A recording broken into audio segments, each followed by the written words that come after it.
Assalamualaikum warahmatullahi wabarakatuh. Selamat pagi anak-anak hebat. Jumpa kembali dengan Ibu Vina dalam materi pembelajaran kelas 5 semester 1. Pada kesempatan kali ini kita akan belajar tema 1, organ gerak hewan dan manusia. Subtema 1, organ gerak hewan. Dan kita sudah sampai pada pembelajaran kelima. Indikator pembelajaran kita pada kali ini adalah sebagaimana yang telah tertera pada tabel berikut ini. Adapun tujuan pembelajaran kita pada kali ini adalah dengan mengamati gambar, siswa dapat merangkai sebuah cerita dengan percaya diri. 2. Dengan mengamati gambar, siswa dapat mengetahui ciri-ciri hewan vertebrata dan avertebrata. 3. Dengan membaca, siswa dapat menentukan ide pokok dari masing-masing paragraf dengan tanggung jawab. Namun, sebelum kita masuk pada pembelajaran, alangkah baiknya kita berdoa.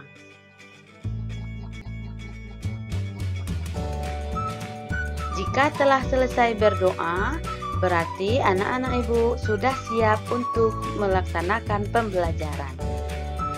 Semoga anak-anak ibu tetap bersemangat walaupun belajar di rumah. Apakah itu hewan vertebrata? Hewan vertebrata adalah hewan yang memiliki tulang belakang seperti kelinci. Sedangkan hewan avertebrata adalah hewan yang tidak memiliki tulang belakang seperti contohnya siput. Pernahkah anak-anak ibu melihat kelinci dan siput? Bagaimanakah kelinci bergerak? Dan juga bagaimanakah siput itu bergerak? Seperti yang terlihat pada gambar berikut ini, kelinci bergerak dengan sangat cepat, sementara siput bergerak sangat lambat. Pernahkah anak-anak memperhatikan hal tersebut? Anak-anak hebat, berikut ini adalah perbedaan karakteristik kelinci dan siput. Kelinci merupakan hewan vertebrata atau bertulang belakang, sementara siput adalah hewan avertebrata atau hewan yang tidak memiliki tulang belakang. Gerakan kelinci sangat lincah dan cepat, sedangkan siput bergerak dengan sangat lambat. Organ gerak kelinci adalah kaki, sedangkan organ gerak siput adalah kaki perutnya. Kelinci bergerak dengan melompat, sedangkan siput bergerak dengan cara seolah-olah merayap. Tubuh kelinci ditumbuhi bulu halus, sedangkan tubuh siput dilindungi oleh cangkangnya. Anak-anak hebat, sekarang kalian sudah mengetahui perbedaan karakteristik kelinci dan siput. Dan juga kalian sudah mengetahui organ gerak kelinci dan siput. Namun, kalian tentu melihat banyak sekali hewan avertebrata di lingkungan sekitar kalian.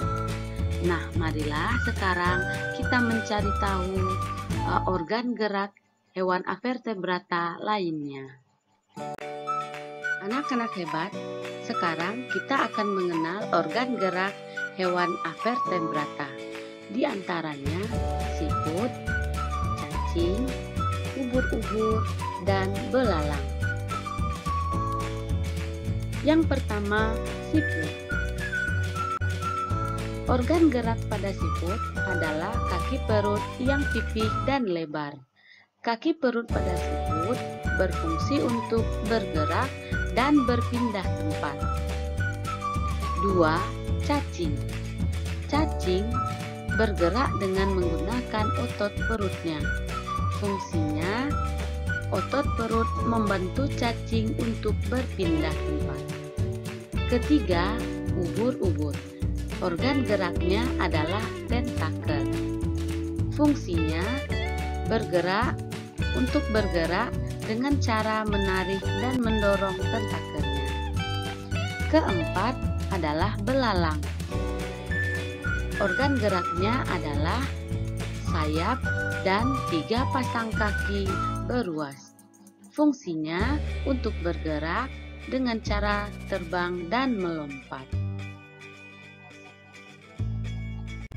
Nah, anak-anak hebat, menarik bukan belajar tentang organ gerak hewan? Sekarang, cobalah kalian baca bacaan berikut yang berjudul "Siput bukanlah hewan yang lemah". Kemudian, kita akan menentukan ide pokok dan kalimat pengembang pada setiap paragrafnya.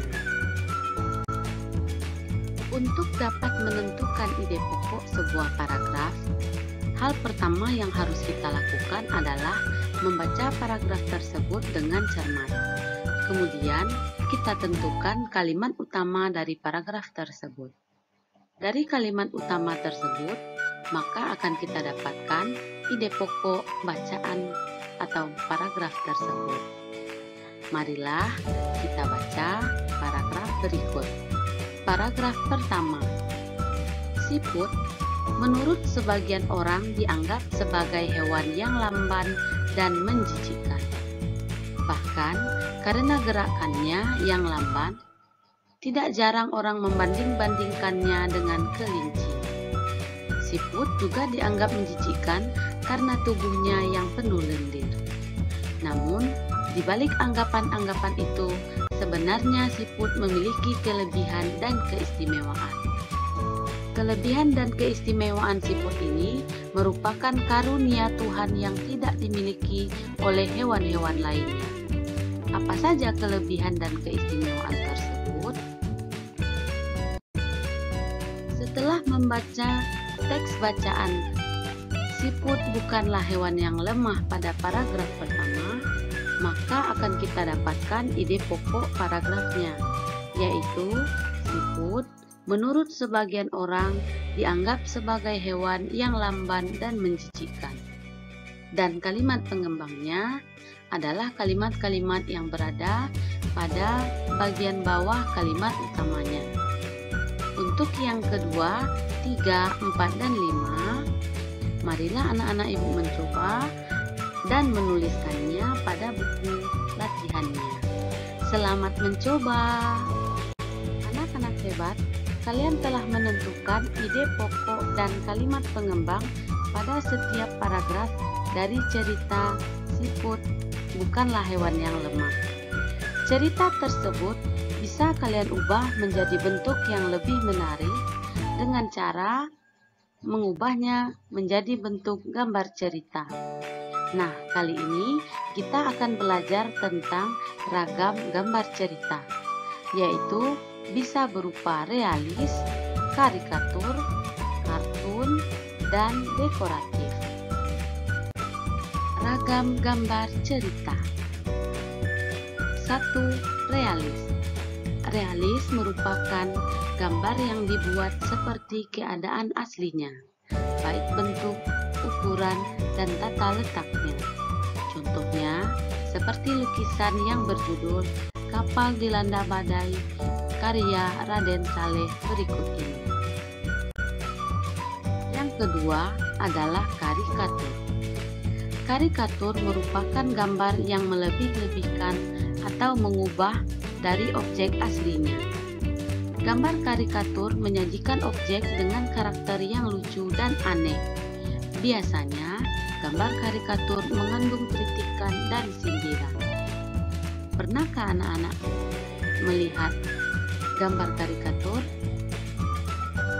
Tentu sudah, bukan? Yang ketiga adalah kartun.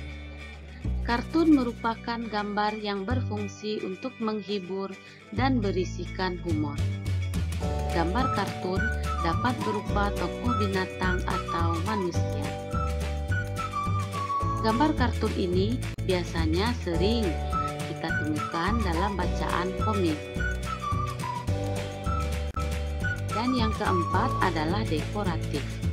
Dekoratif adalah gambar yang disajikan dengan mengubah bentuk objek aslinya, namun tanpa menghilangkan ciri-ciri khasnya. Anak-anak hebat, demikianlah pembelajaran kita pada tema 1, subtema 1, dan pembelajaran 5 pada kesempatan kali ini. Kita telah belajar tentang karakteristik hewan avertebrata, menentukan ide pokok setiap paragraf pada bacaan, dan mengenal ragam gambar cerita.